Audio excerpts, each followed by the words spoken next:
बड़ी सोच का बड़ा जादू। इस पुस्तक का फर्स्ट चैप्टर का सेकंड पार्ट। प्रबल विश्वास ही वो शक्ति है जो महान पुस्तकों, नाटकों, वैज्ञानिकों खोजों के पीछे होती है। सफलता में विश्वास ही हर सफल बिजनेस, चर्च और राजनीतिक संगठनों के पीछे होता है। सफलता में विश्वास ही वो मूलभूत अनिवार्य तत्व है जो हर सफल व्यक्ति में पाया जाता है। विश्वास करें, सचमुच विश्वास करें कि आप सफल हो सकते हैं और आप हो जाएंगे। वर्षों तक मैंने ऐसे कई लोगों से बात की है जो अपने बिजनेस या दूसरे करियर में असफल हो गए हैं। मैंने असफलता के बहुत से कारण और बहुत से बहाने सुने हैं। असफलता के बारे में हुई इन चर्चाओं में हमें एक महत्वपूर्ण जानकारी मिली। असफल आदमी के मुंह से इस तरह की कोई न कोई बात जरूर सुनने को मिलता है। सच कहूँ तो मुझे लग ही नहीं रहा था कि हम सफल हो पाएंगे, या मैंने काम शुरू किया उसके पहले ही मुझे इसकी सफलता पर शक हो रहा था, या दरअसल जब यह असफल हुआ तो मुझे जरा भी हैरानी नहीं हुई। ठीक है, मैं कोशिश करके देखता हूँ, पर मुझे नहीं लगता कि ये होगा। पहले रवैये की वजह से ही आदमी असफल होता है। अविश्वास नकारात्मक शक्ति है। जब मस्तिष्क किसी बात पर अविश्वास करता है या किसी बात पर संदेह करता है तो मस्तिष्क ऐसा कारण को खोज लेता है जिससे उस अविश्वास को बोल मिले। ज़्यादातर असफलताओं के लिए जिम्मेदार है शंका, अविश्वास, असफल होने की अवचेतन इच्छा व असफल होने की सच्ची इच्छा न होना। शंका करे और असफल हो जाए, जीत के बारे में सोचे और सफल हो जाए। एक युवा कहानीकार अपनी लेखक महत्वाकांक्षाओं को लेकर मुझसे हाल ही में मिले। चर्चा उसके क्षेत्र के एक महान लेखक के बारे में ही होने लगी। ओहो, उसने कहा, मिस्टर एक्स असाधारण लेखक है, परंतु मैं उनके जितने सफल नहीं हो सकती। उसके रवैये से मुझे बहुत निराशा हुई क्योंकि मैं उस मिस्टर एक्स को जानता हूँ।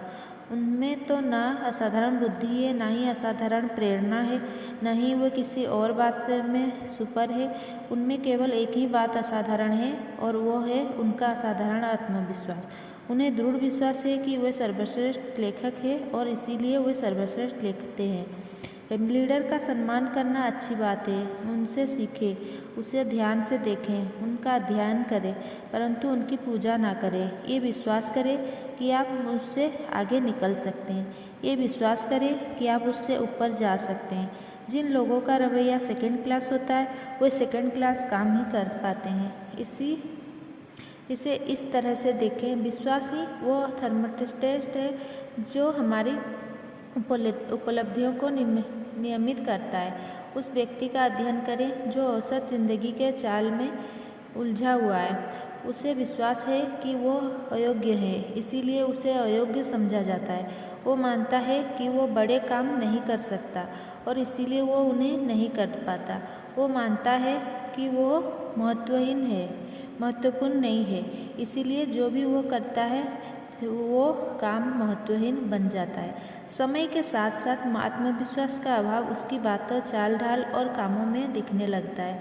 जब तक कि वो अपने थर्मोस्टेट को फिर से संतुलित नहीं करेगा तब तक वो सिकुड़ता रहेगा, बौना होता जाएगा और अपनी नज़रों में छोटा होता जाएगा।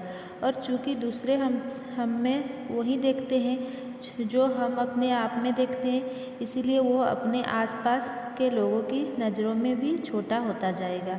अब उस व्यक्ति की तरफ देखते जो आगे बढ़ रहा है। उसे विश्वास है कि वह योग्य है और इसीलिए बाकी लोग भी उसे योग्य समझते हैं। उसे विश्वास है कि वो बड़े कठिन काम कर सकता है और इसीलिए वो इन्हें कर लेता है। जो भी वो करता है, जिस तरह भी वो लोगों से बात करता है, उसका चरित्र, उसके विचार, उसका दृष्टिकोण, सभी बातों में यह झलकता है कि वो व्यक्ति प्रोफेशनल है, वो एक महत्वपूर्ण व्यक्ति है। कोई भी व्यक्ति वैसा नहीं काम होता है जैसे उसके विचार होते हैं। बड़ी बातों में यकीन करें, अपने थर्मोस्टेट को आगे की तरफ सेट करें। अपने सफलता के अभियान की शुरुआत इस पर सच्चे संजीदा विश्वास से करें कि आप सफल हो सकते हैं। अगर आपको यकीन है कि आप सब महान बन सकते हैं तो आप सचमुच महान बन पाएंगे। कई साल पहले मैं डेट्रॉइट में एक बिजनेसमैन समूह को संबोधित कर रहा था। चर्चा के बाद एक व्यक्ति मेरे पास आया और उसने अपना परिचय देने के बाद कहा, मुझे आपकी बात पसंद आई। क्या आप मुझे कुछ मिनट का समय दे सकते हैं? मैं आपके साथ अपने व्यक्तिगत अनुभव पर चर्चा करना चाहता हूँ। कुछ ही समय बाद हम एक रेस्टोरेंट में बैठे हुए थे। मेरा एक व्यक्तिगत अनुभव है, उसने शुरू किया, जो आपकी इस शाम की चर्चा से संबंधित था, जिसमें आपने कहा था कि आप किस तरह अपने दिमाग को अपना एक सहयोगी बनाएं, ना कि अपना विरोधी।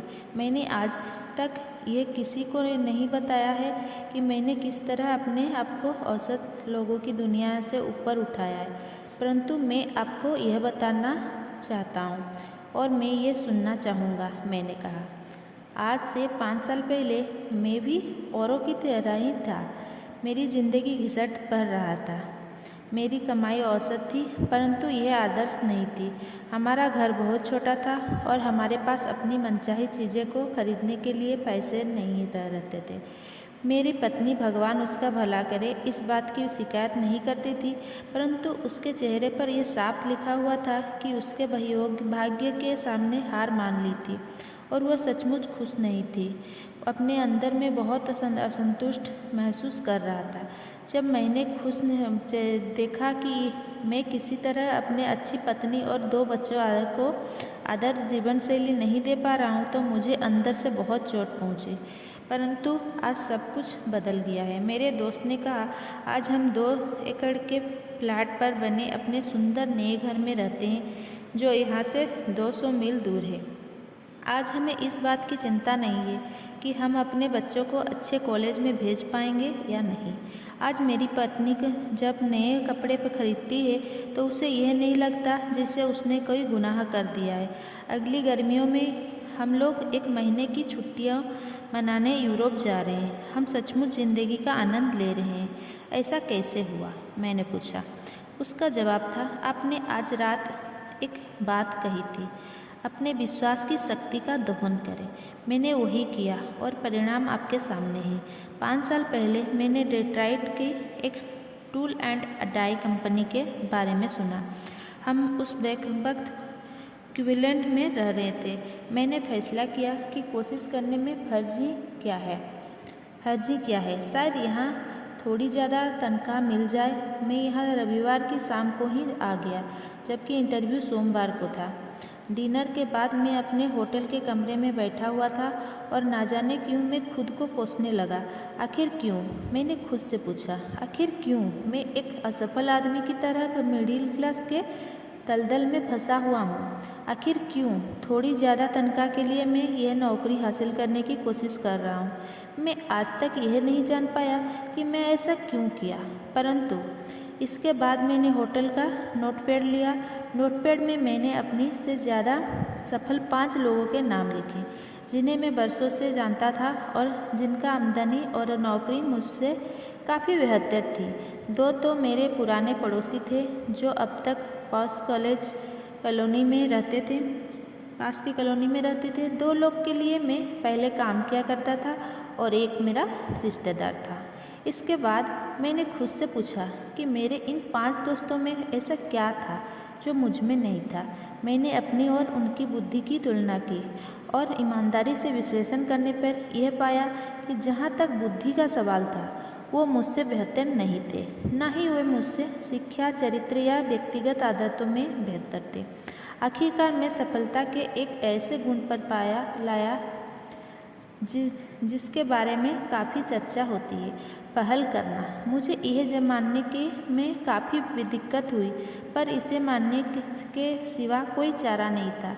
इस मामले में मेरा रिकॉर्ड उनकी तुलना में काफ़ी नीचे था। ये सब सोचते सोचते सुबह के 4 बज गए, परंतु मेरा दिमाग बिल्कुल स्पष्ट सोच रहा था।